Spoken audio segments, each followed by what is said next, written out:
आता बातमी आहे पुण्यामधून। पुण्यामध्ये नवले पुलाजवळ पुन्हा भीषण अपघात झालाय। कॉन्क्रीट मिक्सर उलटल्यामुळे दुचाकीस्वाराचा मृत्यू झालाय। कॉन्क्रीट मिक्सर वाहन चालकाचं नियंत्रण सुटल्याने हा अपघात झालाय। या अपघातात इतर दोघे जखमी झालेत। काल रात्री 12:30च्या सुमारास हा भीषण अपघात झालाय।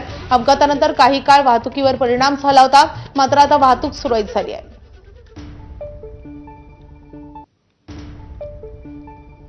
आपले प्रतिनिधी मिकी घई आपल्या सोबत आहेत। मिकी, पुन्हा एकदा नवले पुलावर भीषण अपघात झालाय।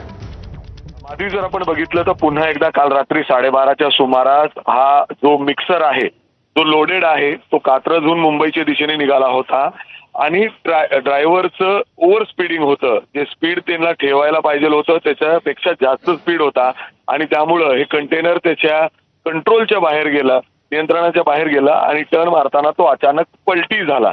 थेट त्या ठिकाणी एक दुचाकी सवार उभा होता, त्याच्यावर हा कंटेनर पडलेला आहे। त्याचा जागीच त्या ठिकाणी मृत्यू देखील झालेला आहे। एवढंच काय तर दोघं तिघ जण किरकोळ जखमी देखील त्या ठिकाणी झालेले आहेत। रात्री पोलिसांना माहिती मिळताच घटनास्थळी वाहतूक शाखेच्या पोलिसांनी धाव घेतली आणि पूर्ण घटनेची माहिती घेतली। या चालकाला पोलिसांनी ताब्यात घेतलेला आहे। इतर सीसीटीव्ही फुटेज देखील या ठिकाणी चेक केले जात आहेत। मात्र पोलिसांचं स्पष्ट म्हणणं आहे की जे स्पीड या मिक्सरचं हवं होतं त्याच्यापेक्षा जास्त स्पीड, ओव्हर स्पीडिंग या ठिकाणी तो करायचा प्रयत्न करत होता, कारण हा भरलेला लोडेड मिक्सर होता आणि त्याला कंट्रोलच्या बाहेर गेला आणि अशा पद्धतीने अपघात झालाय।